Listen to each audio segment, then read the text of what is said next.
This podcast includes explicit language and sensitive topics that some may find offensive.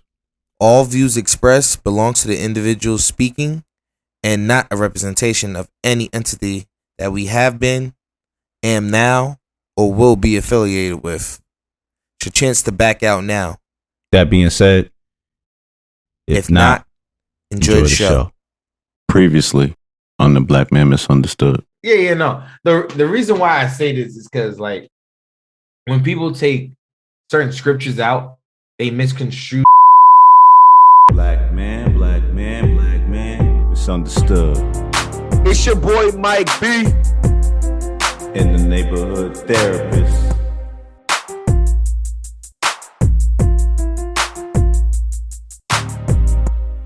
Welcome to the Black Man Misunderstood. Here we discuss topics about the Black man that many are afraid to speak on. I'm your host, as always, the neighborhood therapist, and I'm rocking with my brother, as always, Mike B. Yeah. And this is season 3, episode 12, The Family Business. Mike, what's good with it, brother? And, just trying to make it out here in these streets. ain't no trying. You doing your thing. I see you. Of course. So what we got on the plate today, bro? Oh man, listen, the motto all day today is time is money, because the living embodiment of that is sitting on this call with us, brother. The living embodiment. I'm not doing no introductions. I'm gonna let these phenomenal individuals hype themselves up, and whoever want to go first. Okay, well, I guess that would be me. Hey, y'all. My name is Janet Tonkins. I'm affectionately known as the Baltimore Real Estate Diva because I buy houses like other women buy shoes. I'm here with our family today. We are truly a family business. I have my brother, my sister in love, and my husband of 41 years. And we've been doing this together since 1987.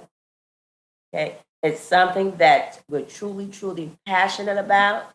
Not only do we have single families, we have over 100 multi-families, we have rooming houses, we have apartment buildings.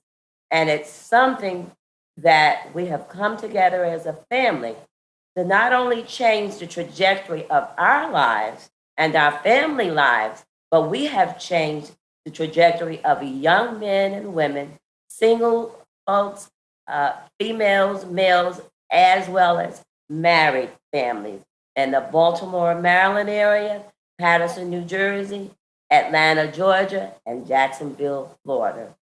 So we're so very happy to be here to share some nuggets with you. And so just ask us whatever you will. We're very transparent, we're open, and we're so very happy to be here to share with you this afternoon. Appreciate y'all for coming on. Appreciate y'all. Thank you. Big ups to the 40 plus years over there. Absolutely. That's what we're trying to get at, bro. That's what we're trying to get at. I got the scars on my back to prove it, my brother. Okay. Mike, you up, man. Time is money. So we want to let her. We're gonna just let Janet speak. We're not gonna let everyone else speak. No. Hey, so you gonna throw him the alley oop then? All right, might as well throw it to the husband, sir. You want to speak up? She done spoke up. She's the Baltimore Real Estate Diva. Is that how it was said, or is it just a real estate diva? Okay, Baltimore Real Estate Diva. Okay. I think I'm going to keep that mantra because there's what I've found out is that there's quite a few real estate divas in the other states. So I'm going to stick with the Baltimore Real Estate Diva. None other. Okay. I respond better if you ask me questions that you want to know. I mean, we've been in the game a long time. We've done a lot of different things to get to this point. Like Janet said, I'm ecstatic because it's family doing it, and especially for me, we have Daryl and Trina and Jess. For Janet and I, those are different generations. Daryl was about 8 years old when we got married. So now to be doing business with him, and my partner, him and Trina, and he talked much shit to me as well. I have to remind him who's the elder of the group all of the time. And then also too, now Justin and I talked earlier today is that having him in the business too with us. I mean, for me, that's the biggest high I could possibly have in terms of family and looking for building generational wealth. Respect. Woo. Who's next? Just fire the questions. Just fire, man. You ready? All fire, right, baby. Let's get it on. Look. Look, I'm trying to give everybody a moment to speak on themselves first. Trying to be formal, right? Trying to be formal. Might as well get into the nitty gritty. Okay. Oh yeah. Okay. All right. So of course I started this off. This is all me. So let's be clear here. All of you are related. You already said that. I'm just gonna make sure that's nice and known for all the listeners out there. So how did you guys decide that going into business with one another was a good idea? For me again, it started with me growing up as a kid. My family, I used to sit down at the kitchen table and I used to hear my parents talk about in the South that they own property and they own businesses. So, you never realize how those things stick with you as you get older. And one of the things I always hated working for somebody. I mean, I never liked working for someone. So as we got older, Janet and I, our family, matter of fact, when we owned property in New Jersey, it was our family, my mother, my aunt, they gave us money and we were a family business back then. I think we owned like 3 or 4 properties in Patterson at that time. So we always liked that feeling of family working together. And then as Daryl grew up, we started when we left Patterson, when Lil O had the vending machines. Mm-hmm. We gave you the vending machines, you took that over. And we always had a good relationship with one another. We never got caught up in the petty shit, money, all of those things like that. We all shared responsibilities. We have our moments where we disagree with one another. But afterwards, we have a good drink and laugh. And by the end of the day, we all will make a decision in which direction we're going to. So, for me, that's how it got started. With Janet and I, with the family. And then even when we had our business, we owned real estate in Patterson. My father-in-law, he helped maintain some of the properties. We had a laundromat. He would go there and collect the money. So it was always a family. I was just going to say 2 things, just piggybacking off of what On is saying. We're big on execution. Yeah. And the other thing, we hold one another, if you say that you're going to do it, you best believe, we want a time frame, if it's a week, a month, or whatever it may be, we're going to hold you to it. So we hold one another to it. We go through our little squabbles or whatever it may be, but at the end of the day, it's for the greater good, for the family and for our business. And speaking of, Daryl just said one important thing. It's the greater good. We are creating generational wealth. We are digging a well. I mean, if you look at, Mike, and you're a Christian, look at Deuteronomy. Everything is about the land. We've always been avid readers. And people, we need to read, READ, read everything. This is something that we've done for quite some time.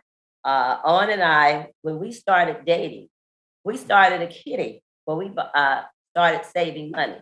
He says he married me because I saved him $800 on his taxes. That was the first time he'd ever gotten money back on his taxes. But we read Forbes magazine, Money magazine, Entrepreneur, Inc., anything that we could get our hands on. And so what we wanted to do is that, and we come from Daryl and I come from the CCP project, Christopher Columbus projects, building for 15C in Patterson, New Jersey. So I want everybody to know We weren't born with a silver spoon in our hand.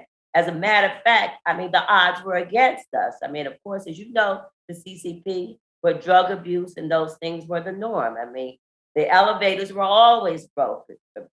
So we had to walk up 15 flight of stairs many, many times with groceries and with laundry.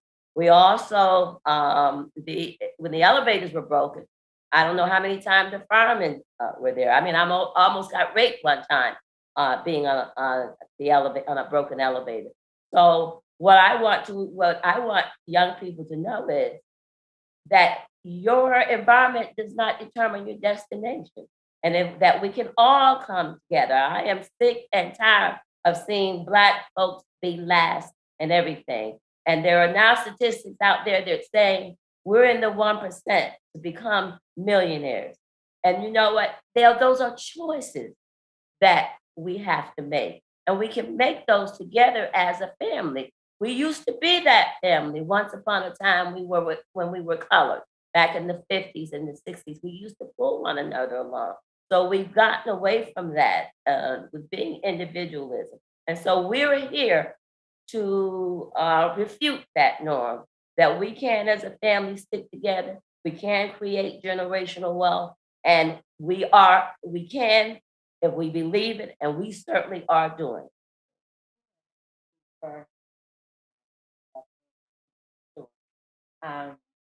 Reformed our company in 2008. And I like to say, my sister and my brother are our real moms.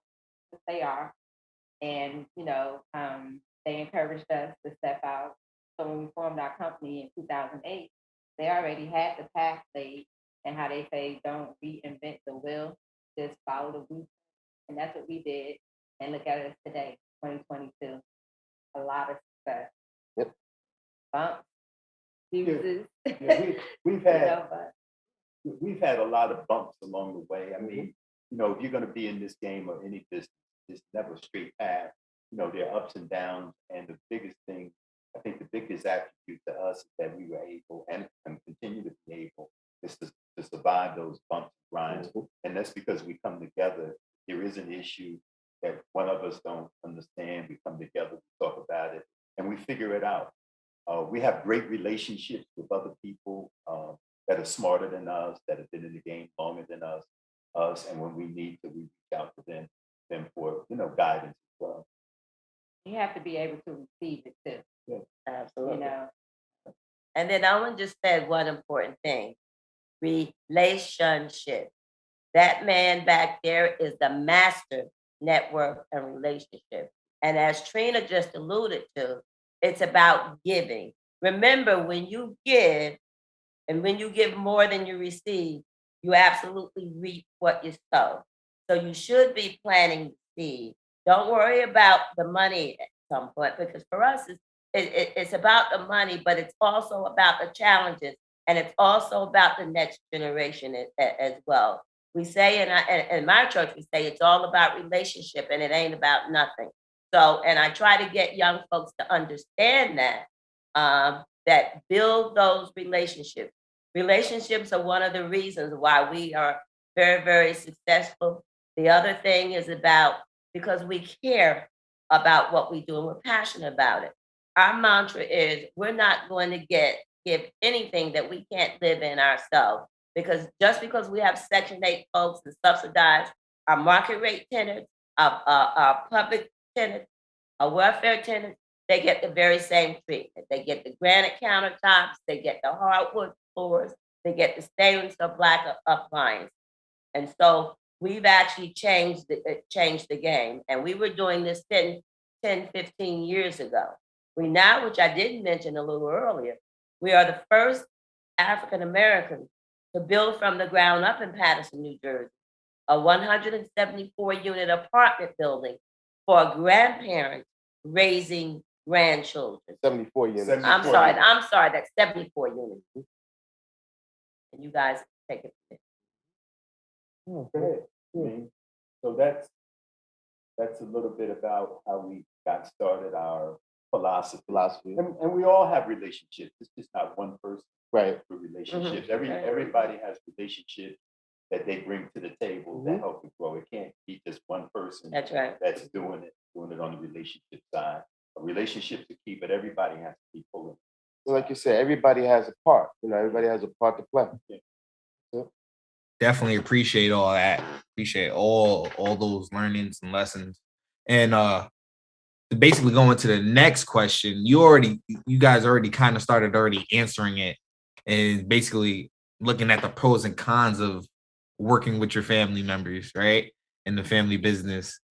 Like you said, y'all work hard, y'all enjoy the time off, and when y'all keep it in the family, y'all basically y'all help start the next generation, and now y'all helping just right now with everything with his things too. So it's like those are definitely the pros, and y'all already started mentioning them. And then of course you brought up the negatives too, the cons, about having disagreements. But I specifically want to touch on a couple of them because I don't think a lot of people like to speak on it as much. People always tend to stay with the positives. I'm a positive person sometimes, and I always do like the positives, but I do think about my negatives, and a couple of negatives I wanted to focus on is Hold on, Mike. Hold on. Oh.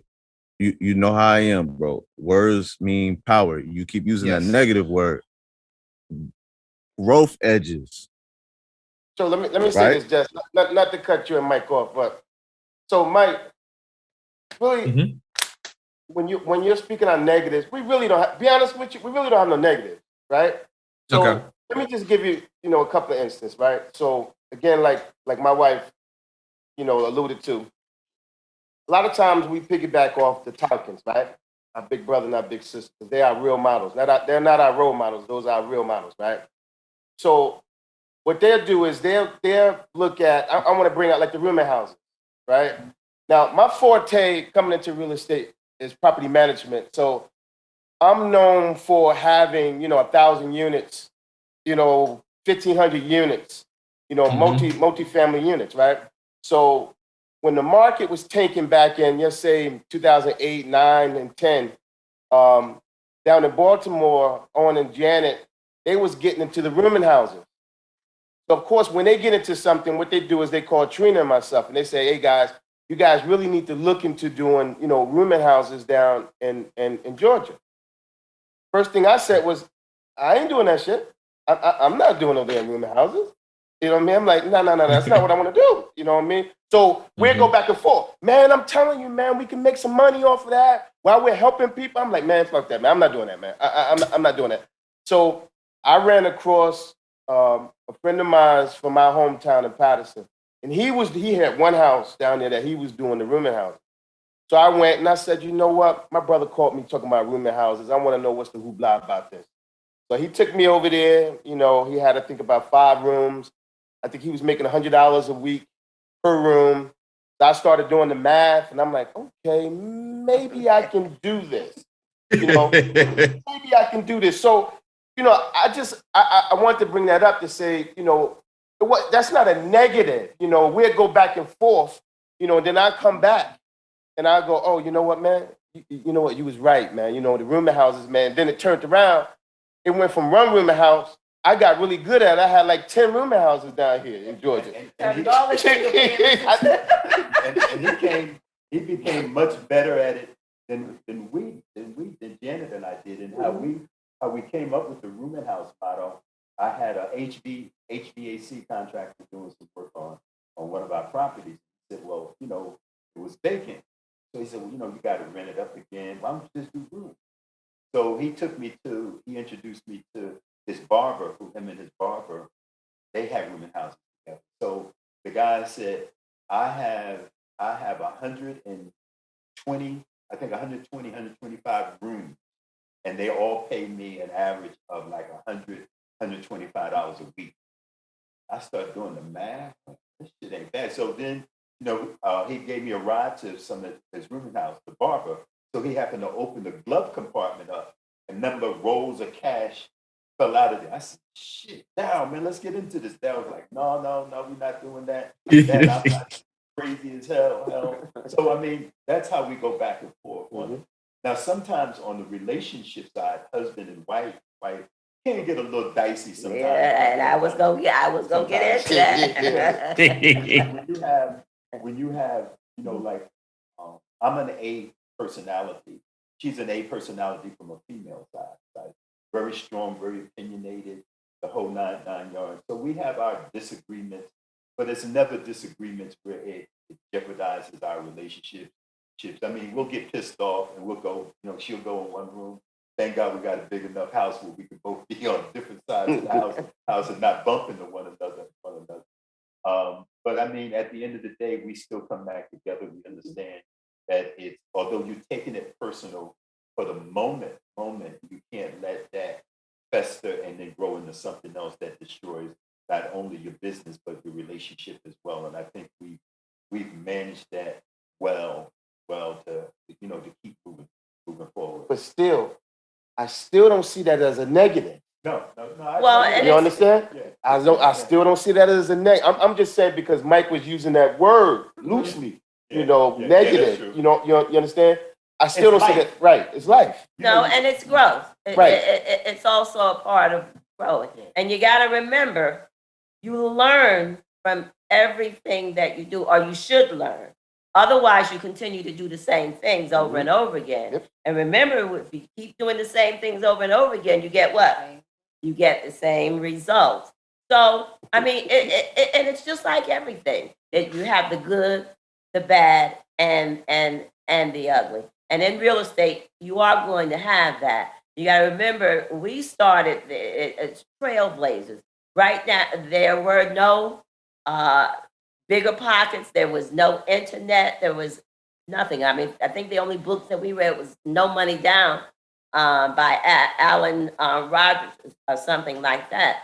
So we just did a lot of things, trial and error. And to be honest with you, Mike, I didn't think that I could work with my husband because as I said, he's very, very strong. But we've been doing this full time since 2007, and it's been a wonderful journey.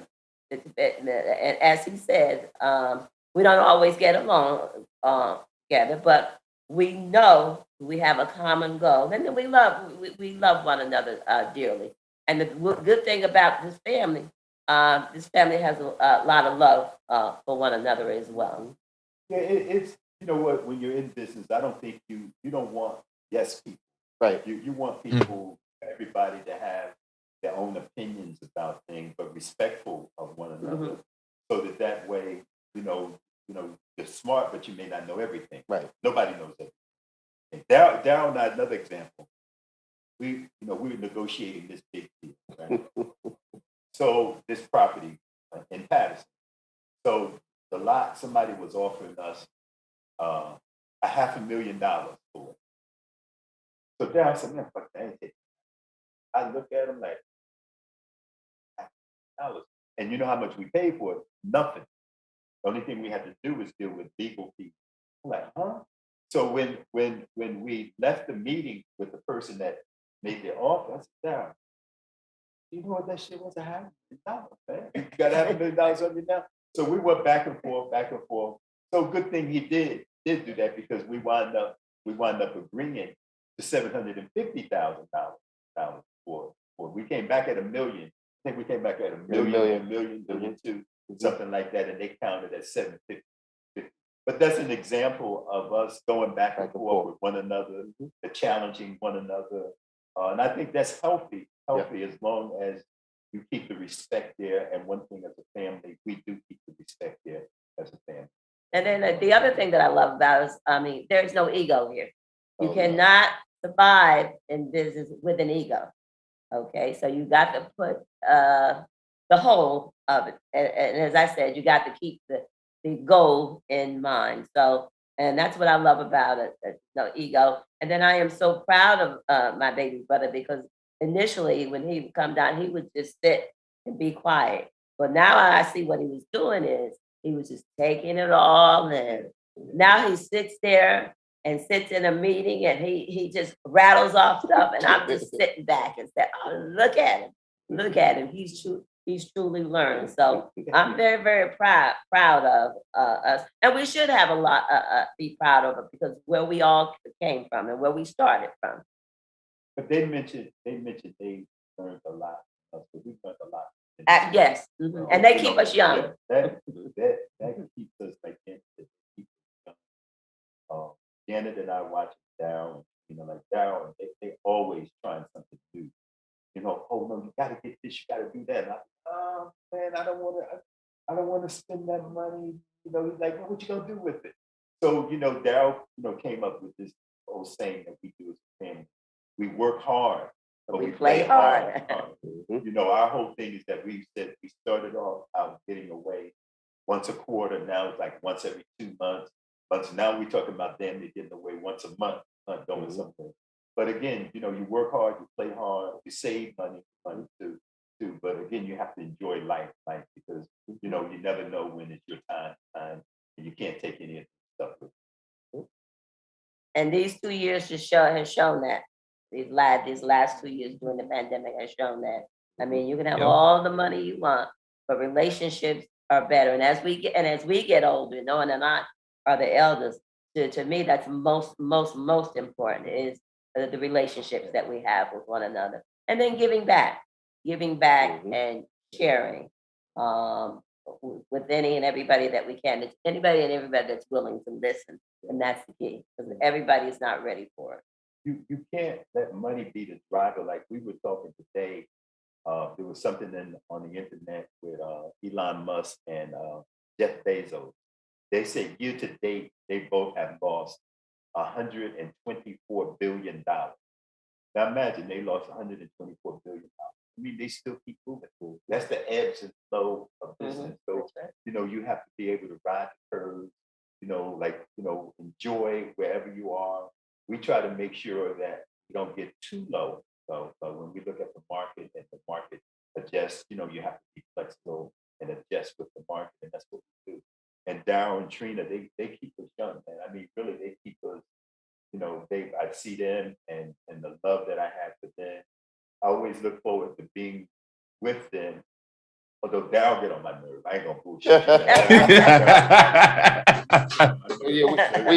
We go at it all the time, all the time. I'm about sick of that joke. I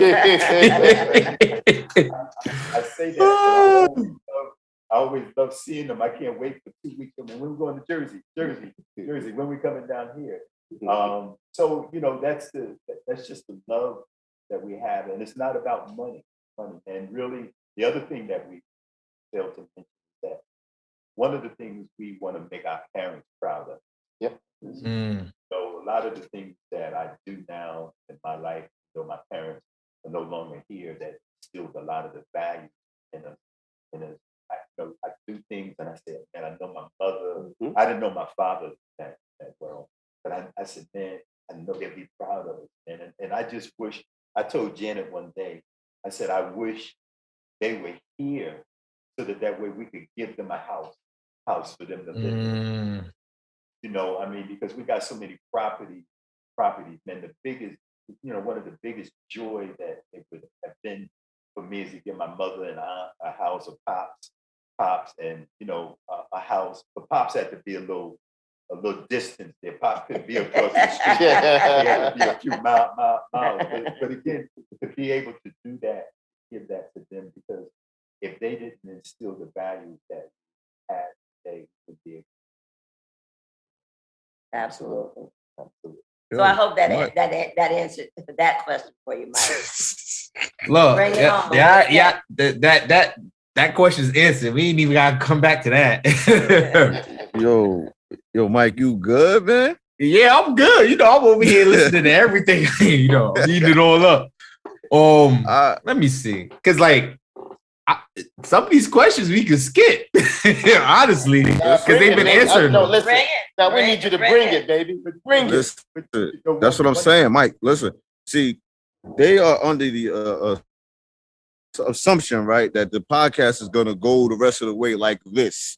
And what they missing is that there is a healthy balance to this podcast. Right. I'm sitting over here quiet like my father in the back. All right, go ahead. Hey, throw it at us. All right. right, so I'm gonna hit some of these other nitty-gritty questions. Your definition of a good business. Point blank period. Short and sweet. Yeah. What is your definition of a good business? Well, for me, a good business is number one, is something that you love to do. You're passionate about it, and then you're good at it. I tell folks, and then, for example, in real estate, there are so many areas that you can actually get into. You can become a wholesaler, you can become a flipper, you can become a lender, a money lender, you can become a private lender. What I often say to folks is to find that one thing that you're good at and then excel at it. Okay. Something that you want to do in your eat, sleep, you're passionate, you don't mind getting up every morning and doing that. That's for me what a good business is. Then the money will come because you're good at it. And then once you become good at that one thing, then all other opportunities will avail themselves to you. Once we started in this business, we started not only in real estate, but we're doing stock investing. We're even right now we're buying mortgage notes. We're buying other people mortgage notes, and that gives you passive income every single month. We're doing apartment buildings. We were in Dubai how many years ago, guys? 5, 6 years ago, when we saw these tall buildings, and so we were laying, and the guys were laying in the pool, and they're saying, "Look, we're going to be doing that same thing," but we had to crawl, walk, and run. So for me, and then the other thing about that is people see that you are good at what you do as well. And then the money will come. But it's something that, you just don't want to hop into something because everybody else is doing it. And then you got to know what your strengths are, what you're good at. For me, I know that we're not good at marketing, so forth. So then what you do is you hire other people to do those things for you. Anybody else? I want to say this. Mike. I know, Mike, you trying to go around. I see Justice telling you, man, to hit us, baby. Hit us. Listen, we from P-Town, man. Hit us, baby. Listen, we have our moments. Don't get it twisted. We have our moments, right? This is how we know that this is our passion. It be times, right? On and Janet, they'd be in their backyard, right? And Trina and I, we'd be doing something in the house, whatever it may be, and we'll call one another. And it'd be something, maybe we got down because of tenants or something, or because of some addictions, whatever it may be. And we'll say, contractors, and we'll say to ourselves, you know what, man, if somebody come right now, man, and want to buy all our houses, man, we'll sell our whole company. We'll sell and get out of this real estate game, right? 5 minutes after that, we all go, shit. You know what I mean? Because we love this. This is what we do, man. We love it. Listen, we eat, sleep. Everything that we do is real estate. Real estate is not a thing where you wake up today and it's like, yeah, I'm doing real estate today and tomorrow I'm off. And listen, real estate is 24 hours, 7 days a week. Even when we're on vacation. Even when we're on vacation. You know what I mean? We got our brother here, right? He brought up something. We was in Egypt, and he had called us while we was in Egypt. He said, "What you guys doing?" His mindset was, "Okay, you guys in Egypt. Maybe you guys are in the pool, doing an excursion or something like that." No, we was in the office. What are you guys doing in the office? We're filing an eviction. We filed the eviction in Egypt. You understand? So this is something we love, man. This is something we love. Yeah, we do it. We did 7 days. Pick up on, and like Daryl said, one day Janet, I'll be in the backyard, and we can swing in the backyard, 2:00 in the afternoon, sipping on some wine or something. Man, we're like, man, this shit, I'm tired of this shit. I'm gonna. So we looked at one another and said, look, you know what time it is? It's 2:00 in the afternoon. Where can we be in our own backyard, where nobody's applying that type of pressure on us, but having your own. But again, you have to realize that treat it as a business and not as a hobby. Absolutely. And that's what we do. And one of the things that Janet alluded to, we pride ourselves on excellence, giving people quality and excellence. And then when people realize that that's what you're doing, other opportunities avail themselves. The other thing that, for people who may, this isn't no quick get rich scheme. I mean, you got to, no matter what you do, you hear people, they get in it and they say next week, they made $1 million. Now, some people may get lucky and do that, but for the most part, you have to grind. And there are a lot of things that people, how they got to where they are, they're not giving you all of the details of how they got to where they are. This is a rough game that you and it's not for everyone. Oh, absolutely. So, in answer to that question too, you have to find what it is that's going to be a good business for you. And then the other thing is, no matter what it is that you want to do, you do need to try to find a mentor, but you want to emulate somebody who's actually doing it. Because there's so many people out there that all they want to do is to sell you material, course material, and they are not doing anything that they found something online and they've copied material. So you want to find somebody that you can touch, see, and feel that's doing whatever it is that you want to do. It may be tiddlywink or whatever it is, but then find out what they're doing, how they're doing it, and then if they're doing it, if they're successful at it, if it's something that you want to do. So you want to crawl, walk, and run, as Owen would always say as well. I think that's one of the things that really begin to push us over the hump, is that we invite our bankers to come look at our properties, to see what we're doing. A lot of times when in Baltimore, when we were doing very large projects, there were people who thought that we weren't really owners or active owners. As a matter of fact, one time our banker came down, and real story, it was a brother. So we're walking from the parking lot to the job site. So white boy came up to me and said, "Hey Owen, I got some requisitions inside that I need you to sign and look at before we sign. And then once you review them, let me know if you want me to sign off on them." Our banker looked at us like, "Y'all are real, aren't you? Because sometimes, people don't believe it. And in this instance, we needed a white boy to validate who we were, or he didn't believe what we were saying that we own this and we make decisions and all of those things. But once the word gets out there of what you're doing, people realize that project that we're doing in Patterson.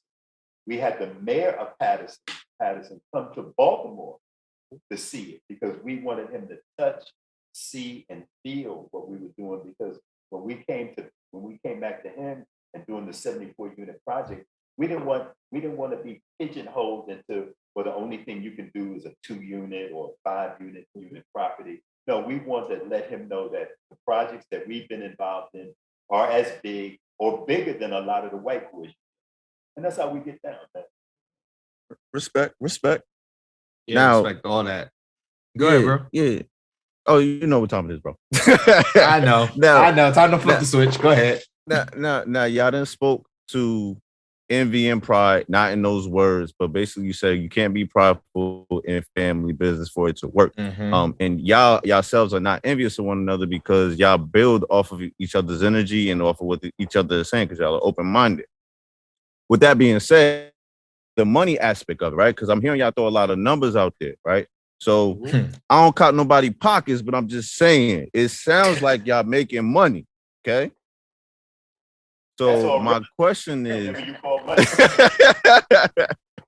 understood.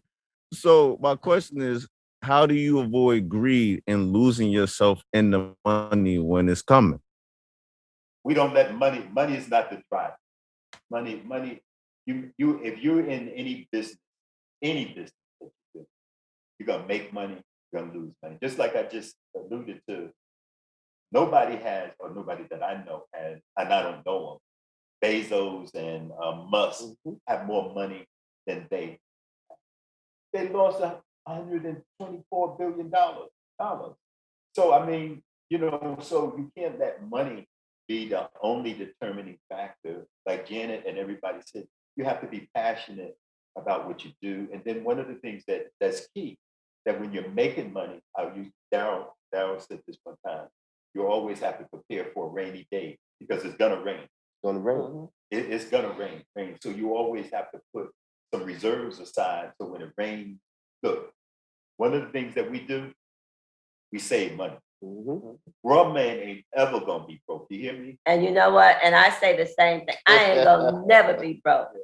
I was telling one of the young ladies that I coach and mentor, I said, you know what? I said, before I go, I said, you better make sure that you check all of my pocketbooks. So I just went through the house one day and went through a few pocketbooks. I found $1,000 just in that day. The other thing, what's important is we don't let money master us. We master the money. Okay. Absolutely. And we master the money in that we invest to grow money. That is what it's there.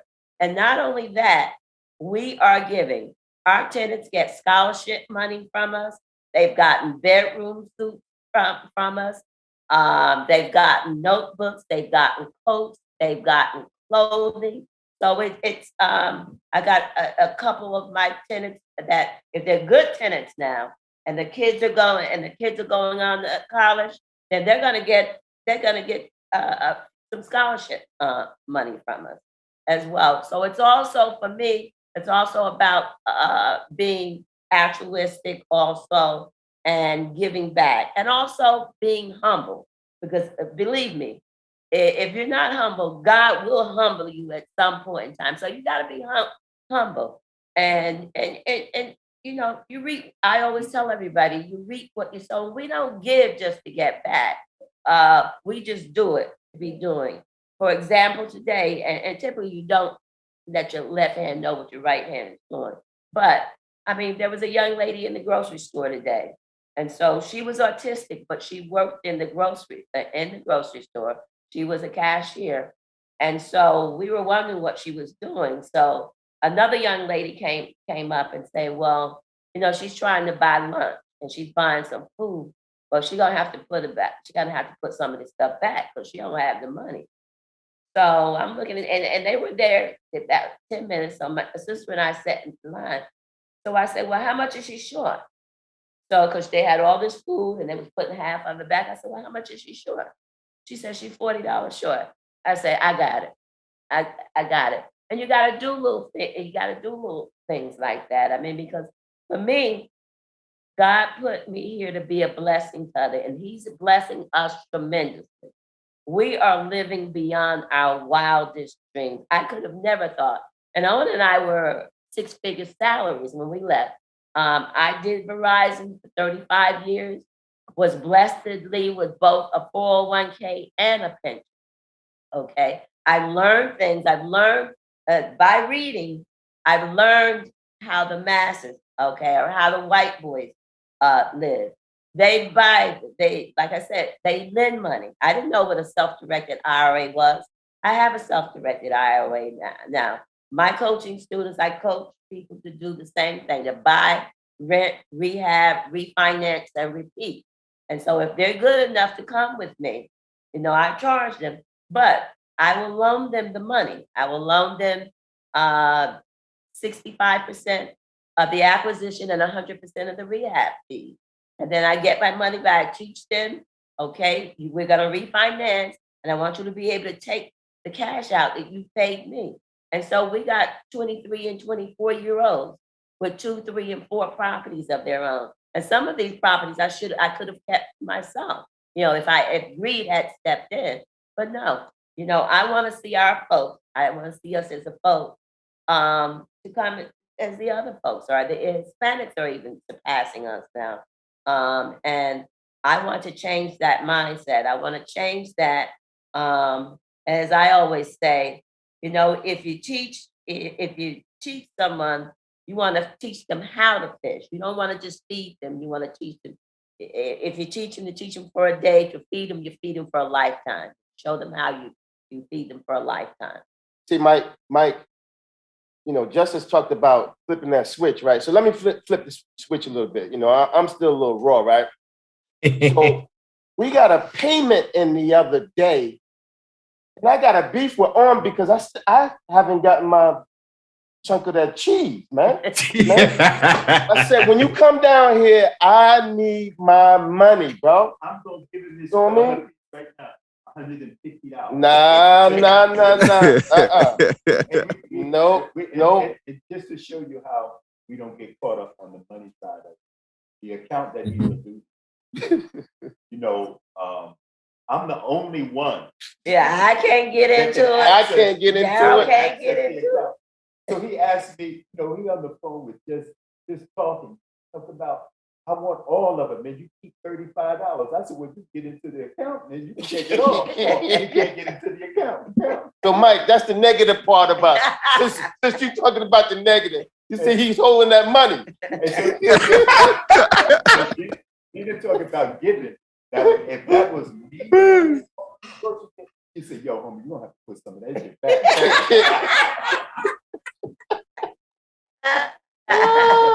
But you have to have, you got to have fun in doing this, because this is so complicated.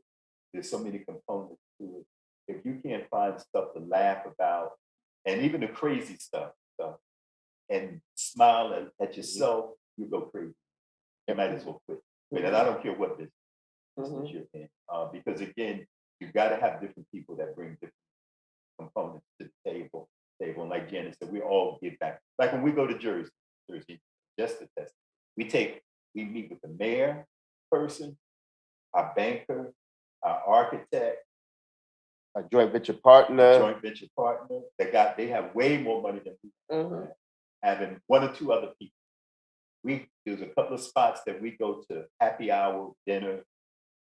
Nobody picks up a check for us. Just for the last time we were up there, and we took this one guy out. He don't want to go to Ruby Tuesdays or something. Tuesday. He want to go to Ruth Chris, and order everything on the menu, and then want dessert at the end. So, but again, you have to be willing to give in order to receive. And then the other thing is, as you talk about money and how we don't get upset with it, and that's the good thing about us. We are pretty transparent. Owen and I have lost a great deal of money, and I mean a good sum of money, and we didn't let it bother us. Money comes and money goes, and then you have to be persistent. Then come up with a way to make that back, to double it. You can't get caught up in there. I mean, we could have gotten caught up and said, "Oh, you did this and you did that," but then we wouldn't be where we are today. Right. What you try to do is, there were mistakes that were made, and you try to learn from those mistakes and not to make those very same mistakes again. Appreciate that. All right. Time for Mike B to fire off now. Whoa! All right, here we go. This question here is, I purposely put this on here, and when me and the neighborhood therapist, I ain't call you a neighborhood therapist all episode, bro. Came up with this question. We both was like, yeah, that's a good question right there. So, in your opinion, why aren't Black businesses respected like the Apples, the Googles, and the McDonald's in the world? I want to say one thing before I know Janet and Owen love to answer that question, right? Y'all heard earlier, Janet say, the way we roll, right? The way we work, the way we handle things, right? Is with excellence, right? Excellence. Listen, I'm not here to put our fellow brothers and sisters down or whatever it may be, but I'm gonna tell you, a lot of times, Owen and I, we're in meetings and individuals, whether it's the city council or whatever it may be, say, you guys need to hire minority companies and so forth. And yes, we're definitely with that. We're definitely with that. We're definitely for that. But, being in this business as long as we have learned that a lot of our minority-owned companies, man, they just don't work with excellence, man. It's just, we had an issue, a couple of times we have issues with contractors, man, not fulfilling, the obligations and things of that nature. And next thing you know, they're thrown off the project. You know, so it's like they don't, you know, I don't know how to put it, man. It's like, you know, they don't handle or conduct themselves, you know what I mean, with excellence. And you have to conduct yourself with excellence. A lot of times they bite off more. The one that I think Daryl's, you know, and I, you know, Baltimore, I've worked with new minority businesses on our project. A lot of times they want to go and say, go after $1 million contract, when the only thing they have capacity to do is $100,000 contract. So we tell them, do the 100,000, do that right, do that, you know, the best you can do with that, and then the next time go for 110, 120, and build your capacity. That's one of the biggest challenges. And then they're always a day late and a dollar short. So they want to do things, they don't make sacrifices to save money, they don't make sacrifices to come together as a family or as a unit to go after what it is they say they want.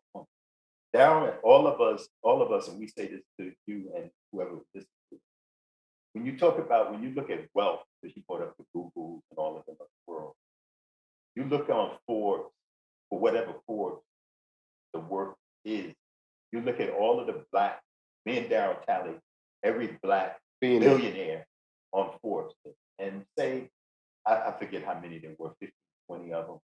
I think when you tally all of their worth up together, it only came to like 50 billion. And we added another 10 billion to it just to say we missed somebody, you know, miscalculation. So let's say for the sake of discussion, it came to $60 billion.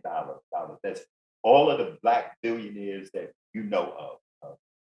You got one person, you had, I don't know what his net worth is now, Musk, who at some point in time was worth over $200 billion. You know, and a lot is that we're first generation. We don't have the access to capital that a lot of the other, you know, ethnic groups have.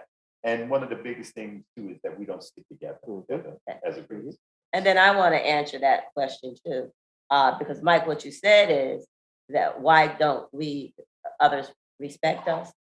Number one, we got to respect ourselves. Yeah, okay, and that's number one. That's why they don't. You're not going to respect me if I don't respect myself. So if you're going to get in this game, number one, you need to learn how the game is played.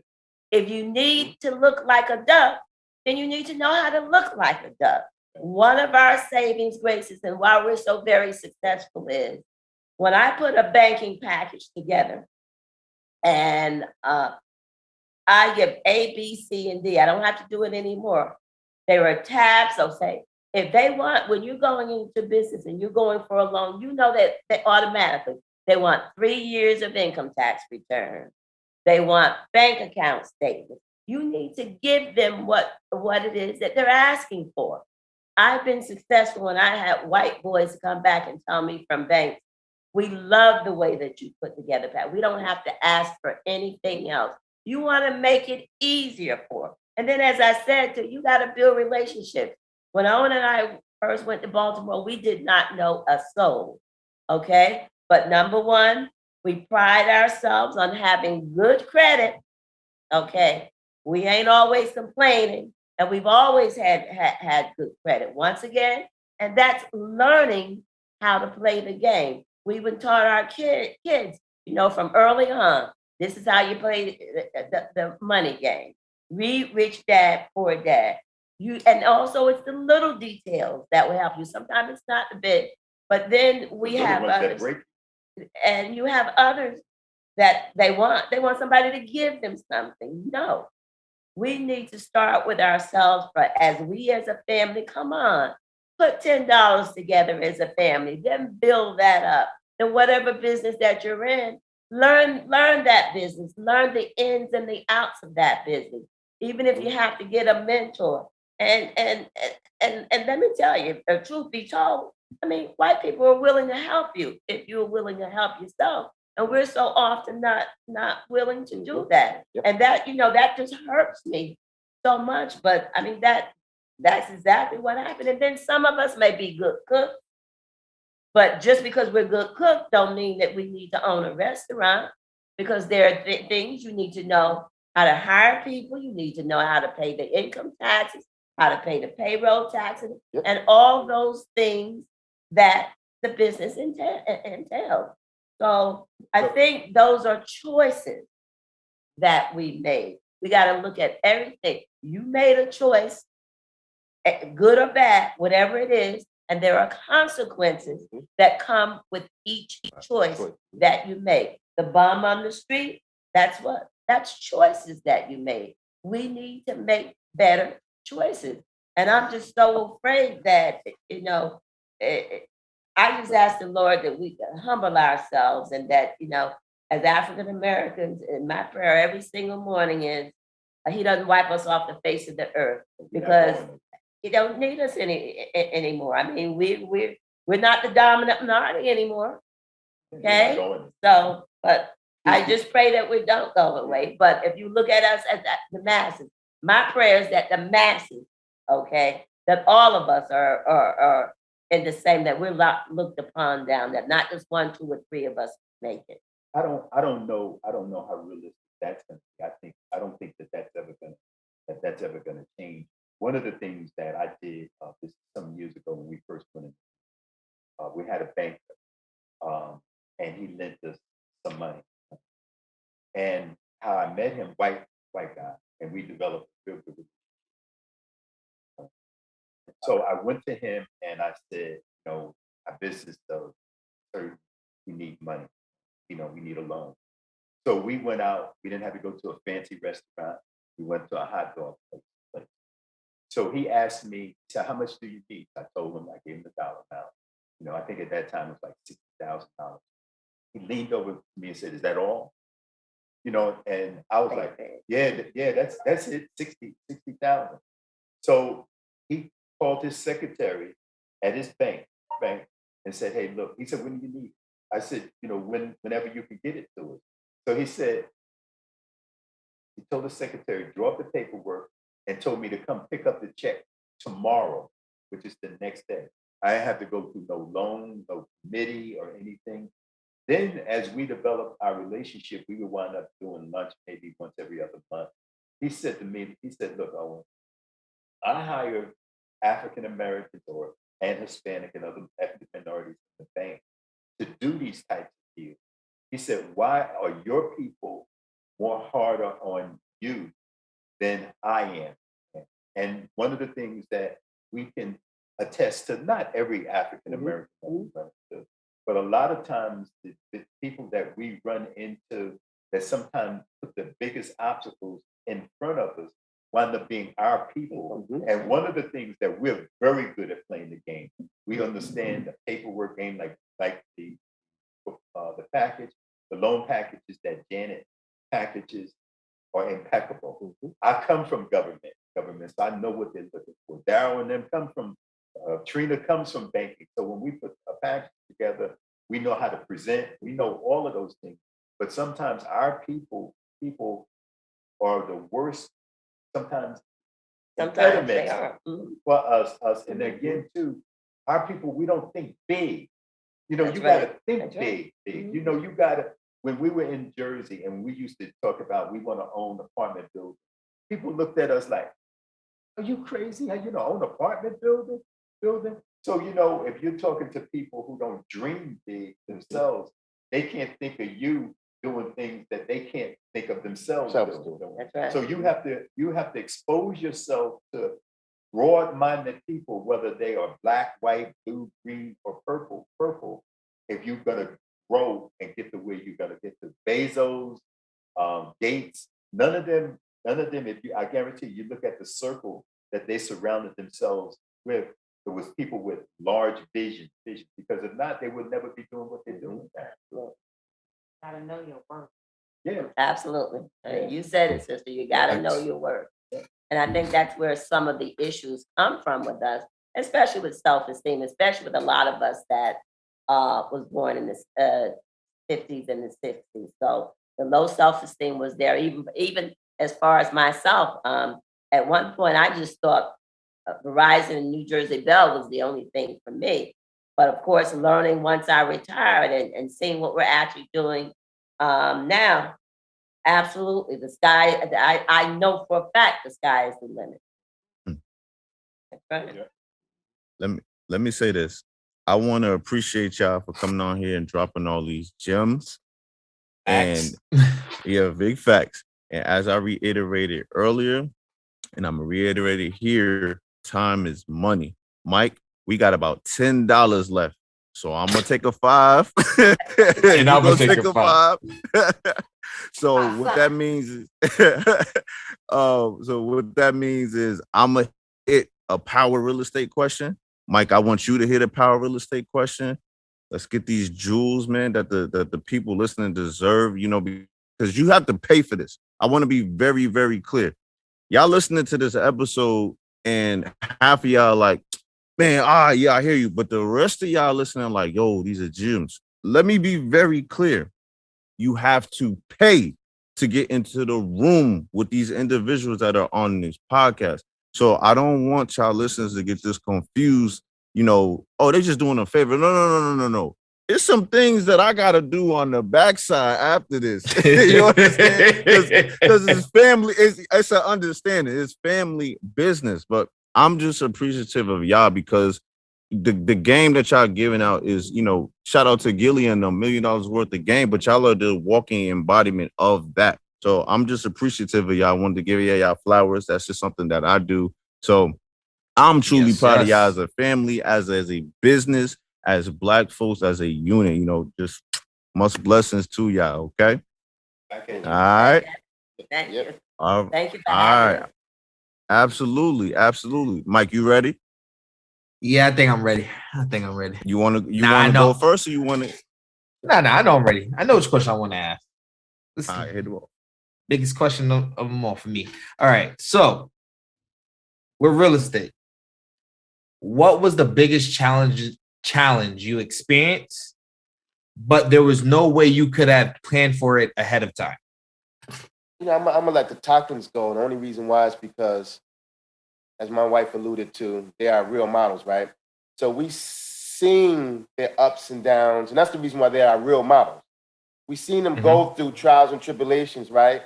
Figure it out. Why? Because one of the things that my brother always said, there's always a way. So when we hit a stumbling block, we hit a wall, he will always say, because there was times when me and Janet and Trina, we'd go, you know what? Maybe this is not for us. Because there was times now, come on, don't get it twisted. It was times we were saying, you know, this real estate game wasn't for us. But it was only me, Janet, and Trina saying that.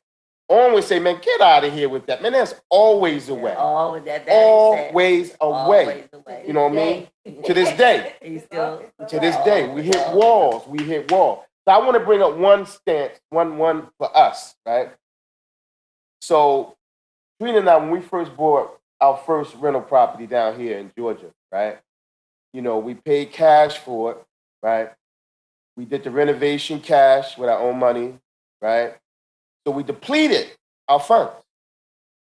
So, you know, we went back to our real models and said, well, how can we get our money back other than, you know, the rents?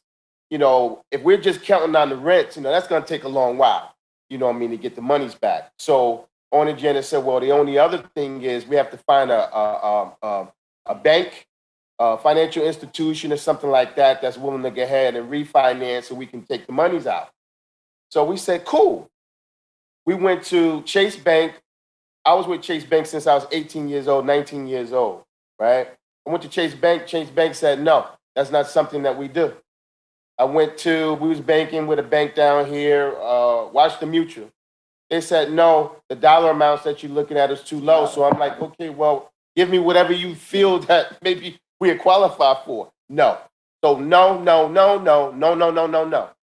We come back to our real models and we say, you know what? We can't find a bank. O said there's always a way. We got to just keep, it's a numbers game. The more doors that you knock on, you know, eventually one door would, you know, crack open a little bit, you know, you'll get in and, you know, you're able to go ahead and do those things. So for us, you know, we went through those trials and tribulations, you know what I mean? And Owen and Janet was there, you know, to back us up, right? So We we found the bank, black-owned bank, a bank that I want to salute, that loves us and takes care of us. Citizens Trust Bank here in Georgia. We love them. You know, they gave us I always say they gave us a slow yes, right? So You said that too fast. yeah, They well, gave us a slow yes, right? Right? So they said, you know what? We'll do this one, you know. So we did. Now, they said the exact same thing that Janet has said regarding the paperwork, right? Because again, Trina and I wasn't trying to recreate the wheel, right? So again, we had our real models that said, listen, you use the exact documentation that we use for the bank, right?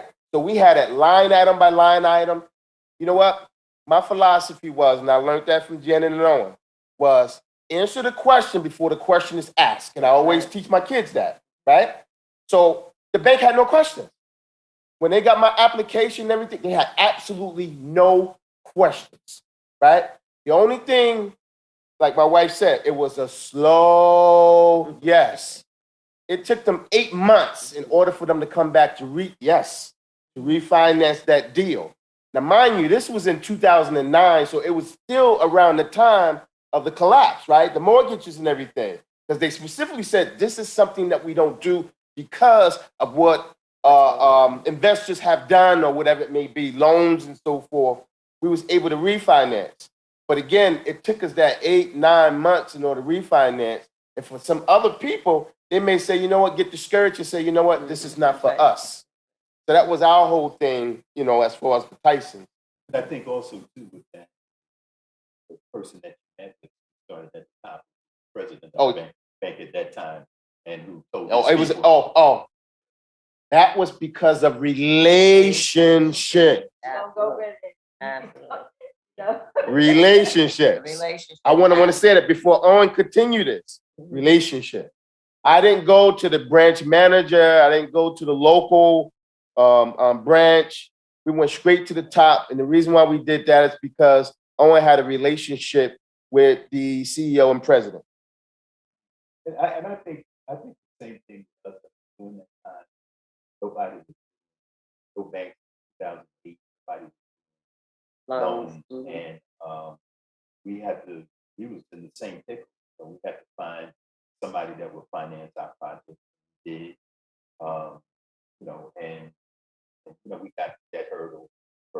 And for me, you know, I worked in housing city and worked with a lot of large developers, and I saw how they did things. One guy in particular, they never gave up. And sometimes we get discouraged when we hit that first wall of resistance. You know, we want to blame it on racism. You know, I'm too light, dark, short, whatever it is, and we don't fight beyond that. And I watch other ethnic groups, especially a lot of the white boys and gals that I work with, is that they fought through that. And in business, let me say this: everybody goes through challenges. That's right. You know, black, white, green, or purple. I don't want our listeners to say it's just exclusive to us.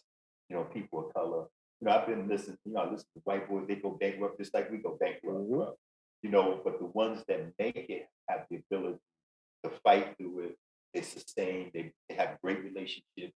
They understand relationships. They understand packaging. And when Janet rolled out that first package, we haven't deviated from that package today in terms of how we present our packages. Janet teaches that to her students in terms of how to package people. And the other thing I want to say for us is learning that contractors have shelf life. And I don't care how small or how big you are in real estate, you are going to have issues with contractors. So that was really a learning experience. And then going back to the banking and relationships, you got to, in order to make money, you can't be afraid to spend money either. Owen and I would take our bankers out for lunch, dinner, at least once a month. Because what you do, that allows them to learn your character. That allows them to learn more about you. So that way we were able to get deals done when other folks couldn't get deals done. And even when they didn't want to do our deals, we have one bank that we deal with and out of Washington, D.C. They hate the name of Baltimore. But there was one member on the board that did not want to approve our loan. So we said to the vice president, why don't you bring him over to Baltimore? We'll treat him to lunch and we'll take him to 4 or 5 of our properties. We absolutely did that. We brought him up. Oh, wow. Remember I told you our property that stainless steel appliances, hardwood floors, and the whole 9 yards. He absolutely loved it. So when we got back on the lunch table, he said, well, how much you want? And so we told him what we wanted. He said, is that all you want? You want more? I said, not unless you're giving it to us. But those are the things that you actually have to do. Bars. All right. So with my last $5, I ask a straightforward question. What's a healthy financial balance amount between the amount that the mortgage, the upkeep of home costs, and what you charge for rent? And how much does the city or the county's cap on the rent play into that? So basically what I'm asking, I mean, just for the listeners, how do you figure out how much you're going to charge for rent? And then there's another aspect to it, because the county and the city that you're in might have a rent cap. You can't go higher than $3,000 for rent for a 2-bedroom, that type of thing. So what I'm asking the family is, how do they account for that? Okay. So what I do is teach, first of all, before you even get into this real estate thing, you need to learn your city. You need to identify your city. You just said it. You want to know if that's a rent control city. For example, New Jersey and Patterson is rent control. In Baltimore City, there is no rent control. So when we first, you got to do your due diligence about the numbers. How much is going, then you have to back into how much do you want to make off of each property. So say, for example, initially, back when we started, I wouldn't take a building unless I know that I can get $500 a month in cash flow. Now, and when I say cash flow, that means after my mortgage, after my expenses, after my taxes, after my insurance is paid. And what I teach, what most people don't teach, is also to exclude the reserve. Take that out, that cut, because the reserves is what saved us during the pandemic. Well, a lot of people that could not get along, I take that reserve because that's how the bank calculates the money. So I don't take that. I don't utilize that. I keep that in the savings every month, and I still want to make over $500 now. Since the housing prices, and you have to learn to be a little adaptable and a little flexible. I'll take something maybe $300 in cash flow. So you go back, but that's something that you have to determine based upon what you want to make each month. So and how many properties do you need? Do you need 10 properties? I have some students that's all they want is 10 properties, because that's all they want. Maybe one is $5,000 a month in cash flow. But some of them want, 50 properties. And then what type of properties do you want? Do you want multifamilies? Do you want single families? Do you want partner building? Then you need to learn your fair housing laws, and then what the rents are going through. There are apps like Rent-A-Meter Pro, Zillow, Craigslist. You go in and look and see what your actual rents are. Then you want to know, is it court friendly? Okay. How long it takes for you to evict the person. Then before you even put that person in there. For example, when I do a subsidized tenant, I want 100% of their rent to be paid. Okay. Because if not, then what will happen is, and some people have to pay $500, $600, $700. It's their portion.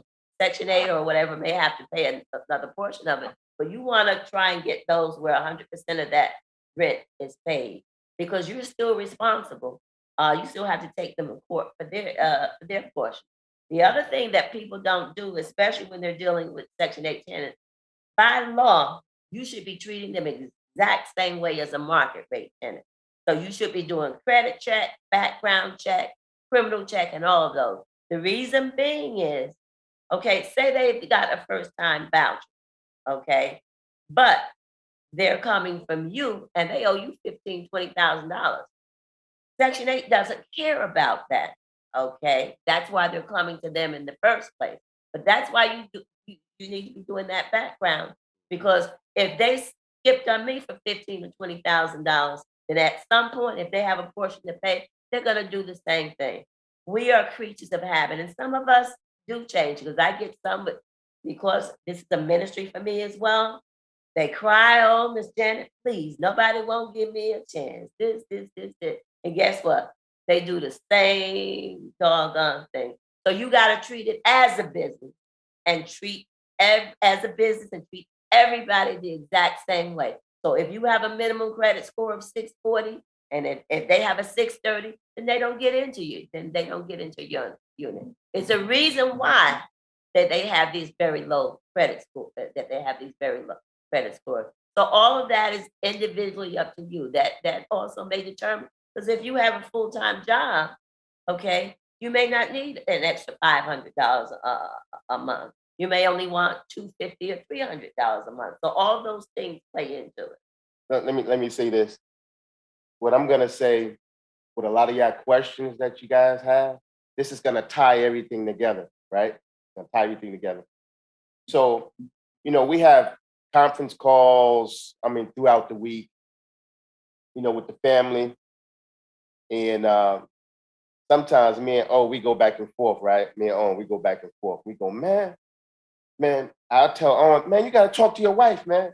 And then he'll go, man, you gotta talk to your sister, man. She want $1,800, right? For, let's say, 4-bedroom, right? You got somebody that said, well, you know what?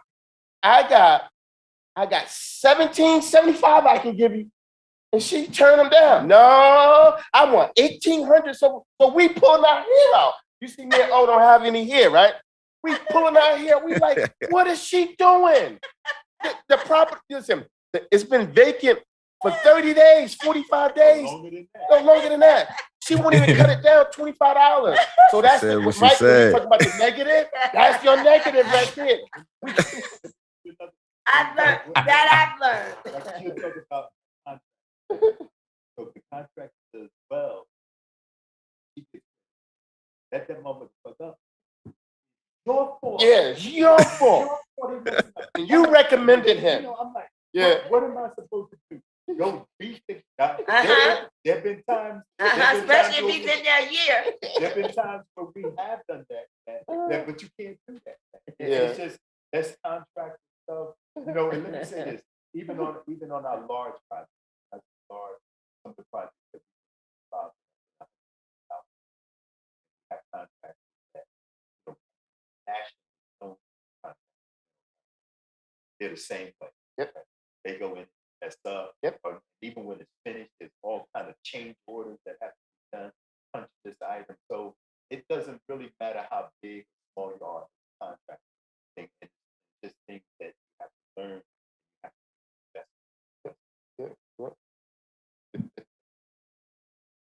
That was right in it. And nobody want 8.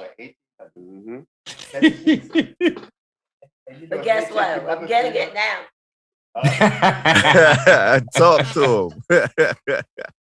Take it away, Mike. All right. So we asked our $10 questions, or $5 each. But we got one more question. This is not for us. It's more so for the listeners. And if you wanted to share anything. So do you have any future plans that you want the listeners to be on the lookout for? Well, one is be great to start our own podcast. We're from a city called Patterson, which is in New Jersey. So we named it straight out of P-Town. That's what P-Town stands for, Patterson. That's where we come from. And our whole motto is, if you can make it in P-Town, you can make it anywhere. So y'all look out for that. Our podcast is coming out. We're speaking on real estate.